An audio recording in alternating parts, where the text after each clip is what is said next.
Amém. Olá, gente, tudo bem com vocês? Que bom revê-los mais uma vez. Que bom estarmos aqui, continuarmos essa série simplesmente por uma vida extraordinariamente comum. O episódio de hoje é Não Precisamos de Mais um Herói. Se você não me conhece, sou o Manuel e fui esquecido de dizer que você que está nos visitando a primeira vez, temos um presente. Nós queremos que você saia daqui lembrando-se de nós, tá bom? Então não se esquece que nós queremos te presentear. Isso é muito importante, não queremos deixar passar. Então agora eu gostaria de convidar você a ler comigo um texto que se encontra no Evangelho de João, capítulo 18. Evangelho de João, capítulo 18. Se você tem a Bíblia aí com você, seja física ou no seu telefone celular, o smartphone, né? Você pode abrir aí o aplicativo e acompanhar, ou então aqui na nossa tela. João, capítulo 18. Tendo terminado de orar, Jesus saiu com os seus discípulos e atravessou o vale de Cedron. Do outro lado havia um olival, onde entrou com eles. Ora, Judas, o traidor, conhecia aquele lugar porque Jesus muitas vezes se reunira ali com seus discípulos. Então Judas foi para o olival, levando consigo um destacamento de soldados e alguns guardas enviados pelos chefes dos sacerdotes e fariseus, levando tochas, lanternas e armas. E Jesus, sabendo tudo o que lhe ia acontecer, saiu e lhe perguntou: a quem vocês estão procurando? A Jesus de Nazaré, responderam eles. Sou eu, disse Jesus. E Judas, o traidor, estava com eles. Quando Jesus disse, sou eu, eles recuaram e caíram por terra. E novamente lhes perguntou, a quem procuram? E eles disseram, a Jesus de Nazaré. E respondeu Jesus, já lhes disse que sou eu. Se vocês estão me procurando, deixem ir embora esses homens. Isso aconteceu para que se cumprisse as palavras que ele dissera. Não perdi nenhum dos que me deste. Simão Pedro, que trazia uma espada, tirou-a e feriu o servo do sumo sacerdote, decepando-lhe a orelha direita. E o nome daquele servo era Malco. Jesus, porém, respondeu a Pedro, guarde a espada. Acaso não haverei de beber o cálice que meu pai me deu? Assim, o destacamento de soldados com seu comandante e os guardas dos judeus prenderam Jesus. Amarraram-no e o levaram primeiramente a Anás, que era o sogro de Caifás, o sumo sacerdote naquele ano. Caifás era quem tinha dito aos judeus que seria bom que um homem morresse pelo povo. Morresse pelo povo. Simão Pedro e o outro discípulo estavam seguindo Jesus, por conhecido do sumo sacerdote. Este discípulo entrou com Jesus no pátio da casa do sumo sacerdote, mas Pedro teve que ficar esperando do lado de fora da porta. O outro discípulo, que era conhecido do sumo sacerdote, voltou, falou com a moça encarregada da porta e fez Pedro entrar. Ela então perguntou a Pedro, você não é um dos discípulos desse homem? Ele respondeu, não sou. Talvez seja bem interessante começar logo de início esclarecendo para vocês que esse título, não precisamos de mais um herói, não significa um desejo de acabar com os heróis. Eu vou deixar essa missão para a DC Comics e a Marvel, né? Eles têm feito isso perfeitamente. Quase todos os lançamentos hoje, eles têm como protagonistas os anti-heróis e vilões. Eu não sei aqui quem curte essas historinhas, esses filmes, né? Mas a verdade é que todo novo lançamento dos filmes, seja da DC Comics ou Marvel, os heróis saíram de cena. Agora só se apresentam os anti-heróis e os vilões. Então eles têm feito isso muito bem. Eu não quero com esse título aqui me juntar a eles nessa tentativa. Eles têm as suas razões. Há uma agenda por trás de tudo isso. Porque observe bem, se antes todo mundo tinha o seu herói favorito, o meu, por exemplo, era Superman, hoje mudou. Todo mundo tem o seu malvado favorito. Todo mundo tem seu malvado favorito. Inclusive, essa trilogia que foi lançada há pouco tempo atrás, pela Universal Studios, fez todo mundo amar o quê? Um vilão. Todo mundo passou a amar o vilão e os seus minhos. E aí a gente que conspira contra tudo, né, e diz que é o demônio, é o Satanás e seus demoninhos. E aí eu estava lendo sobre isso, gente, eu fiquei assim abismado, né? Porque depois lançaram um filme dos Minhos mesmo, só os Minhos. E aí, nesse filme, o seu chefe, o Gru, morreu. E aí eles vão para uma conversão de vilões que está acontecendo, e lá se apaixonam por uma mulher chamada Scarlett Overkill.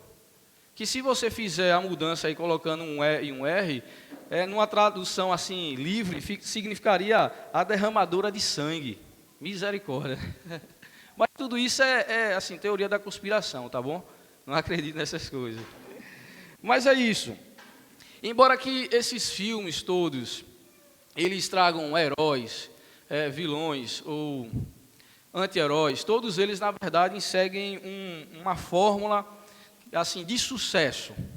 Então, existe uma fórmula de sucesso para toda história ser bem contada, seja de herói, de vilão, seja de anti-herói.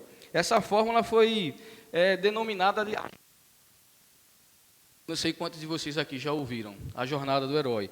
Ele é um conceito elaborado pelo antropólogo Joseph Campbell, que depois de estudar diversas culturas, depois de ter investigado o surgimento de vários mitos e histórias, chegou à conclusão que existe em todos os povos, em todas as culturas. É uma forma cíclica com que as histórias acontecem. Todas as histórias, elas podem ser assim, bem construídas se elas seguirem pelo menos 12 passos.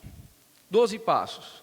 E não importa se seja herói, anti-herói ou vilão. No final, se você seguir essa fórmula infalível, você vai ter um herói. Um herói, porque é a jornada de um herói. E veja que interessante, não vai dar para a gente passar um vídeo aqui, mas depois a gente pode tentar disponibilizar isso para vocês. Existe um vídeo muito interessante que explica isso de modo muito sucinto. E porque, ao final de contas, todas as histórias serão a jornada de um herói. Porque nós amamos heróis. Nós amamos heróis.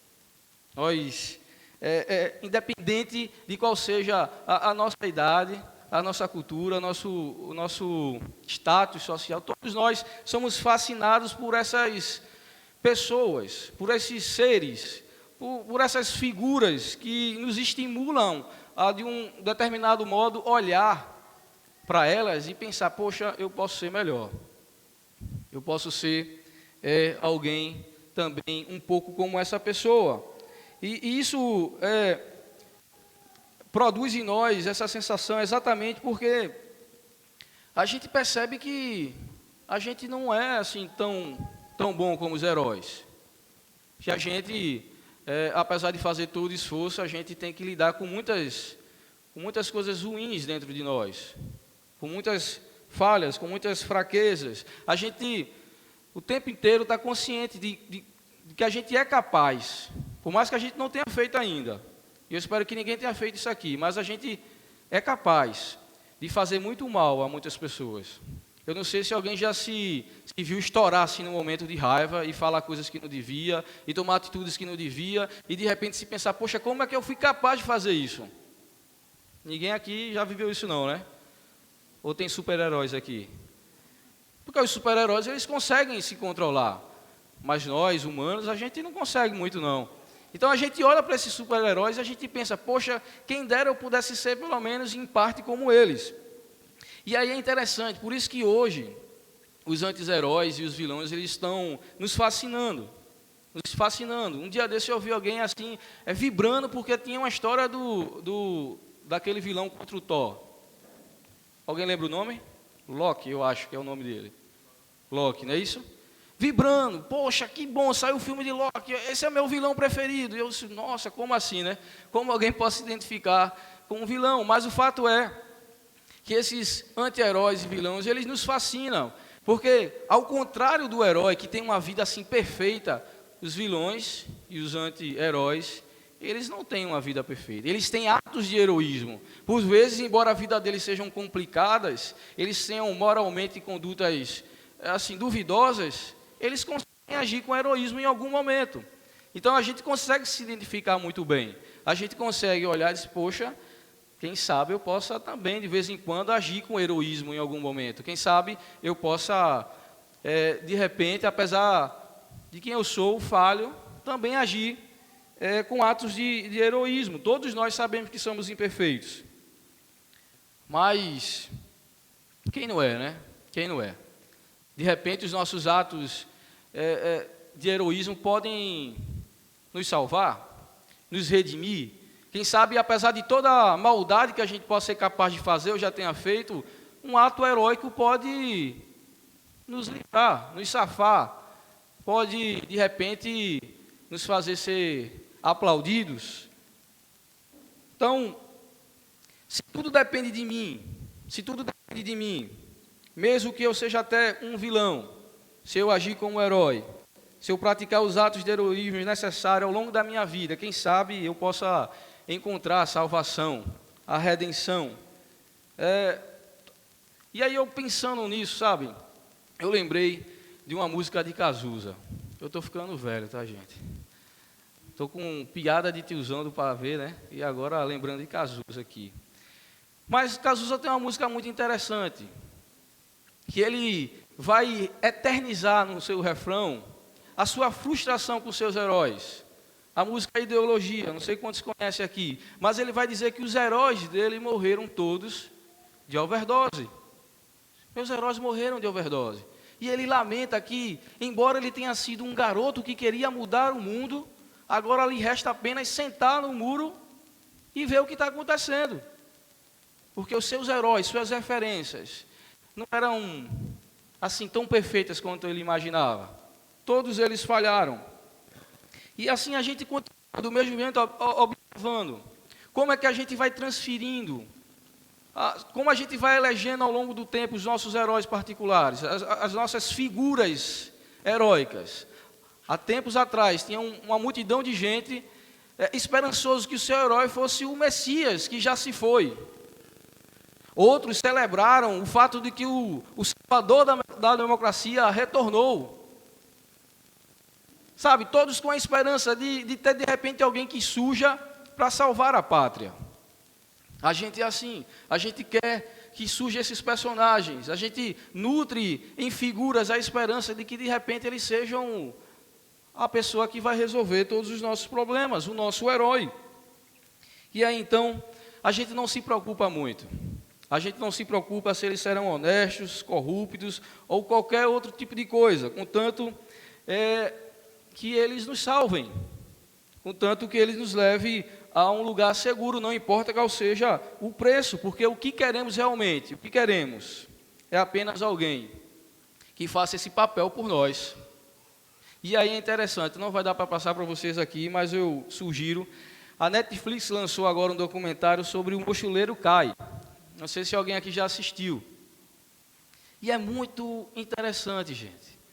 Um rapaz que, de repente, vira um fenômeno nos Estados Unidos por ter salvado uma senhorinha que estava numa briga de trânsito. E todo mundo começa a buscá-lo para entrevistar, ouvi-lo, tirar foto, curtir, compartilhar os vídeos, likes absurdos. O jovem vira um fenômeno. E aí descobrem que, de repente, esse herói era um assassino, que inclusive já foi condenado, preso, e vai passar muitos anos na prisão. E no vídeo do trailer é interessante, você pode ver depois, alguém que diz lá, nós precisamos ver muito bem quem são os heróis que a gente tem escolhido. E aí você pode ficar se perguntando, o que é que isso tem a ver? O que é que isso mexe comigo e a minha relação com Jesus? Tudo. Porque todas essas coisas vão contribuir para que a gente comece a olhar para Cristo e achar que de repente Ele possa ser nosso herói máximo. Quem sabe Cristo é nosso herói máximo. O nosso problema com esse tipo de pressupostos culturais é que eles vão moldando a nossa visão. E a gente se aproxima de Cristo, olhando para Ele como o nosso herói máximo. Cristo é nosso herói máximo. E é como eu, cresceram na igreja, especialmente estes, se acostumaram a ouvir as histórias dos heróis da fé. Quem aqui nunca ouviu falar de Abraão, o pai da fé? Aquele que estava disposto até a sacrificar seu próprio filho, em obediência a Deus. De Moisés, que numa liderança heróica, retira os israelitas, que eram escravos do Egito. Quem não vai se lembrar de Davi, que, derrotou Golias, que era um jovem pastorzinho esquecido lá, cuidando das ovelhinhas, e que de repente virou o grande rei de Israel. Que massa! Davi, o rei Davi. E a gente celebra essas histórias. Inclusive, o capítulo 11 de Hebreus vai tratar ali, que não tem, tá nos textos originais, mas os tradutores colocaram lá, galeria dos heróis da fé. E a gente fica, nossa, só tem herói, a história bíblica é sobre os heróis. Poxa, Deus nos chamou para sermos heróis também. Então esse imaginário do heroísmo fora da igreja, ele existe, e muito mais ainda dentro da igreja. A gente vai crescendo com essa ideia. A gente se lembra, por exemplo, de Sansão. Eu, adolescente, eu gostava muito da história de Sansão. Sansão, o cara que tinha uma força fora do normal, comum, que se sacrificou para destruir os inimigos de Deus. E aí, tantas outras histórias. Talvez você tenha o seu herói favorito da Bíblia.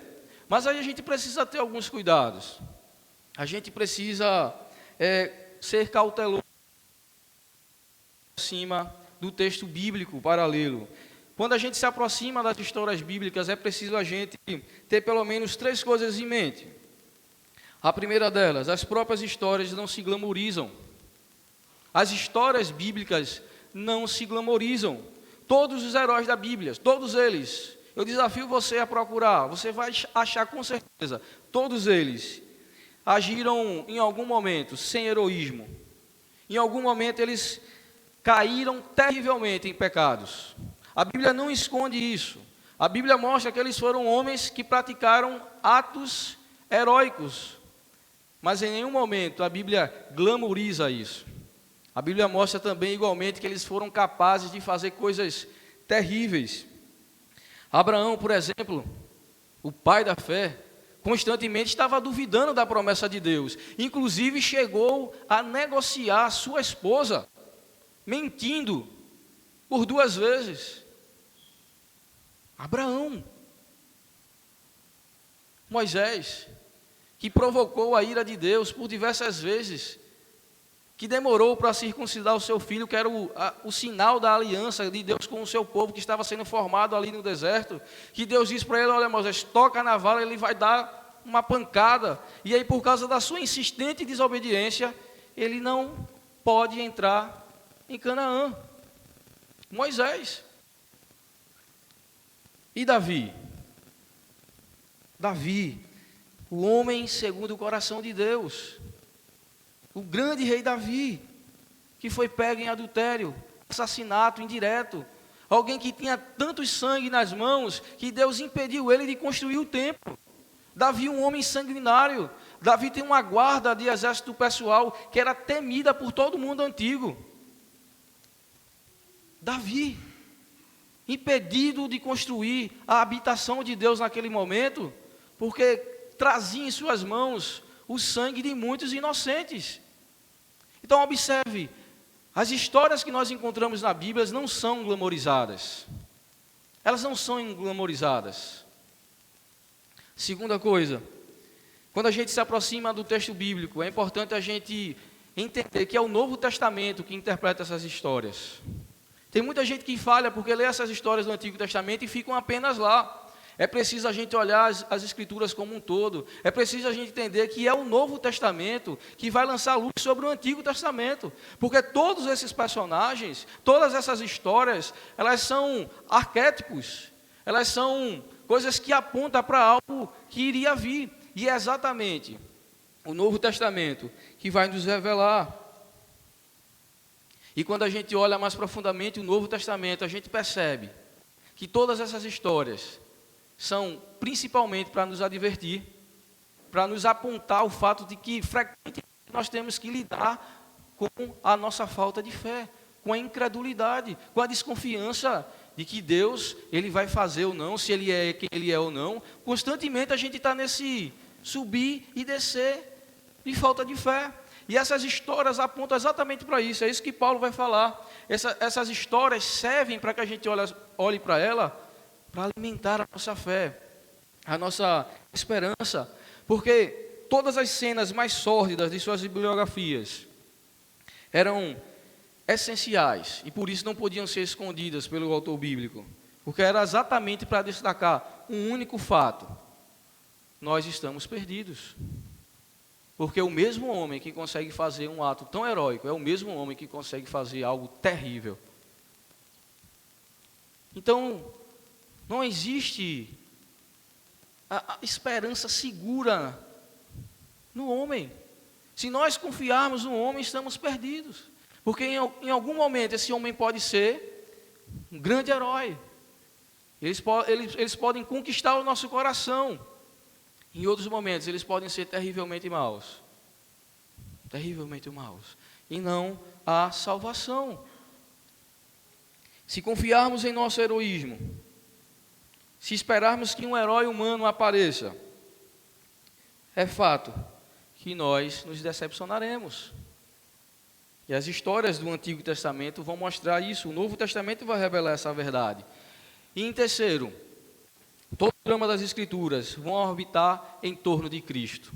Então, quando você se aproxima das Escrituras, você não pode perder esse quadro principal. Toda a Bíblia, de Gênesis a Apocalipse, tem como foco principal Cristo.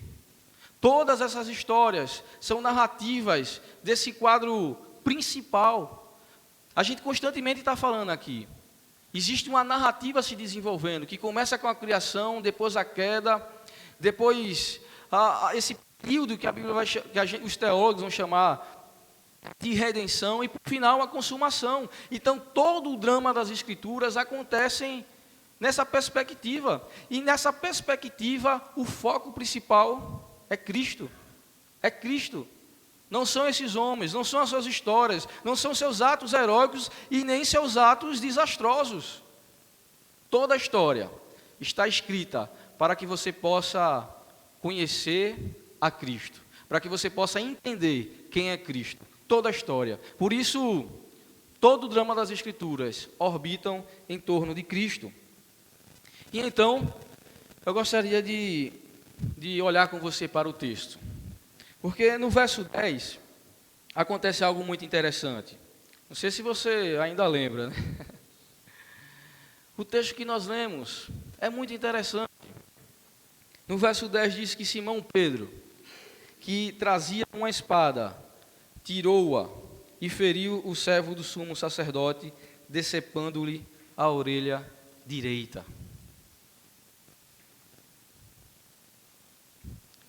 Talvez Pedro aqui estava sendo motivado pelos seus heróis do Antigo Testamento. Talvez aqui, diante de uma atitude tão ruim que estava acontecendo, né? Era um ato de traição. Parece ser muito covarde ficar de braços cruzados, vendo a cena de alguém inocente sendo acusado. Sabe, uma injustiça está sendo cometida. Jesus não é essa pessoa, mas as pessoas estão vindo para prendê-lo. E o que é que eu vou fazer? Vou ficar parado? Vou ficar de braços cruzados? Não, eu vou tirar a minha espada e vou cortar a cabeça de alguém, sendo que pegou na orelha. Mas talvez fosse essa a intenção mesmo. Ele quisesse salvar Jesus, porque heróis fazem isso, ou não? Heróis salvam pessoas, heróis se sacrificam pelas pessoas. Talvez fosse isso que estivesse na mente de Pedro. E é interessante nós olharmos para a resposta de Jesus. Pedro saca a espada, dilacera a orelha do soldado. E olha o que Jesus vai dizer para ele. Jesus, porém, ordenou a Pedro: guarde a espada. Acaso não haverei de beber o cálice que o Pai me deu? Pedro, você não precisa de um herói. Pedro, não são através de atos heróicos que você vai resolver o grande problema da humanidade, Pedro. Será que é o heroísmo que vai lhe salvar, Pedro? Não, Pedro, você não precisa de mais um herói, Pedro. Você não precisa tentar fazer algo para conquistar a tua salvação, Pedro. Porque, veja bem o que Jesus vai dizer: eu obedecerei ao meu Pai, eu cumprirei a minha missão. Ele me enviou para aqui, para a terra, com um objetivo, e eu vou cumprir esse objetivo, Pedro. Não são através de atos heróicos que você possa fazer, mas é através daquilo que Deus providenciou. Aquela história que Deus vem desenvolvendo ao longo de todo o tempo, que ali estava chegando ao seu ápice. É através dessa história, Pedro, não dos seus atos heróicos. E então, a gente observa que o texto vai frisar algo bem interessante. Vai dizer assim: Caifás era quem tinha dito aos judeus que seria bom que um homem morresse pelo povo. Caifás parece que estava sabendo mais da Bíblia do que os próprios discípulos. É preciso que alguém morra, Pedro. É preciso que alguém cumpra aquilo que Deus vem dizendo. Não é Caifás que está dizendo isso, é Deus que está dizendo. É Deus que vem ao longo de todo o tempo mostrando, apontando para esse fato, que o nosso problema não se resolve com heróis, que a gente precisa de um Salvador. Nós não precisamos de mais heróis, nós precisamos apenas de um Salvador. E aí, por favor, ouça bem o que é que o profeta Isaías vai dizer. O povo diz: quem poderia crer naquilo que acabamos de ouvir? Quem diria que o Senhor estava agindo? Pois o Senhor quis que o seu servo aparecesse como uma plantinha que brota e vai crescendo em terra seca. Ele era sem beleza, ele não era bonito, nem simpático, nem tinha nenhuma beleza que chamasse a nossa atenção ou que nos agradasse. Ele foi rejeitado, desprezado por todos. Ele suportou dores e sofrimentos sem fim. Era como alguém que não queremos ver. Nós nem mesmo olhávamos para ele e o desprezávamos. No entanto, era o nosso sofrimento que ele estava carregando. Era a nossa dor que ele estava suportando. E nós pensávamos que era por causa das suas próprias culpas que Deus o estava castigando, que Deus o estava maltratando e ferindo. Porém, ele estava sofrendo por causa dos nossos pecados. Estava sendo castigado por causa das nossas maldades. Nós somos curados pelo castigo que ele sofreu. Nós somos sarados pelos ferimentos que ele recebeu. Todos nós éramos como ovelhas que se haviam perdido, e cada um seguia o seu próprio caminho, mas o Senhor castigou o seu servo, fez ele beber o cálice da sua ira, fez que ele sofresse o castigo que todos nós merecíamos.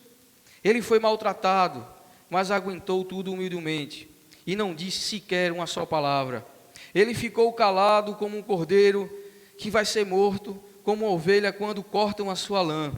Ele foi preso, condenado, levado para ser morto, e ninguém se importou com o que ia acontecer com ele. Ele foi expulso do mundo dos vivos, foi morto por causa dos pecados de todo o povo. Ele foi enterrado ao lado de criminosos, foi sepultado com os ricos, embora nunca tivesse cometido nenhum crime, nem tivesse dito sequer uma mentira. o Senhor Deus diz: eu quis maltratá-lo, quis fazê-lo sofrer. Ele ofereceu a sua vida como sacrifício para tirar os pecados, e por isso terá uma vida longa, e verá seus descendentes. Ele fará que o meu plano, aquilo que eu venho fazendo ao longo da história, dê certo. Depois de tanto sofrimento, ele será feliz. Por causa da sua dedicação, ele ficará completamente satisfeito. O meu servo, que não tem pecado, ele sofrerá o castigo que muitos merecem. E assim, os pecados dele serão perdoados. Por isso, eu lhe darei um lugar de honra. Ele receberá a sua recompensa junto com os grandes e poderosos, pois ele deu a sua própria vida. Ele foi tratado como se fosse um criminoso. Ele levou a culpa dos pecados de muitos e no final orou, pedindo que eles fossem perdoados. Nós não precisamos de herói, gente. Nós precisamos de um Salvador. Precisamos ser salvos das nossas próprias adorações aos heróis. Quer sejamos nós mesmos, quer sejam outras pessoas. Porque observe no verso 25, enquanto Simão Pedro estava se aquecendo, perguntaram-lhe: você não é um dos discípulos que estava com ele? E ele negou. Ele disse: não sou eu. E um dos servos do sumo sacerdote ainda insistiu, dizendo: eu vi você estava com ele lá no jardim. Mais uma vez Pedro negou, e no mesmo instante o galo cantou. Pedro, o herói que puxou a espada para tentar resolver o problema, agora está falhando. Porque é isso que heróis fazem. Heróis nos decepcionam muitas vezes. Herói, eles falham. Por isso não precisamos de mais heróis. Precisamos de gente comum. Precisamos de pessoas comuns. Pessoas que desistam desse heroísmo. Pessoas que desejem apenas ser cristãos comuns. Que não queiram se destacar dos demais pelos seus atos extraordinários de uma vida espetacular com Deus. Sabe, a gente entra na igreja e começa a acreditar nisso, que nós vamos viver algo, sim, espetacular, porque agora Deus está ao nosso lado, Deus está ao nosso favor, e a gente vai fazer ele acontecer. Quando, na verdade, o que nós precisamos é de pessoas comuns, pessoas normais, pessoas que estejam vivendo a sua vida ordinária de todas as maneiras possíveis, mas atento a todas as oportunidades diárias que se apresentam para a gente poder compartilhar nessa troca diária de dons que temos recebido do Senhor.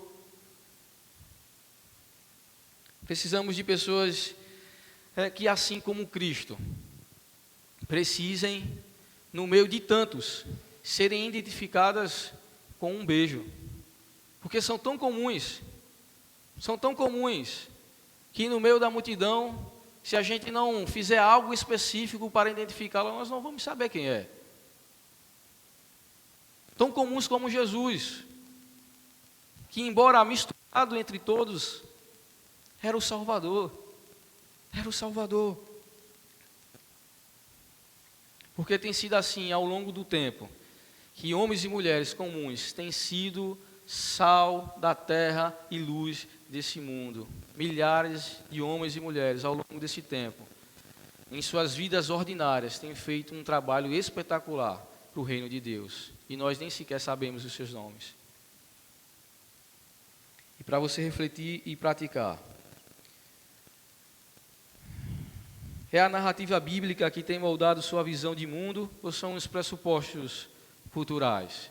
Como é que você se aproxima da Bíblia? Você tem lido as Escrituras a partir de pressupostos culturais?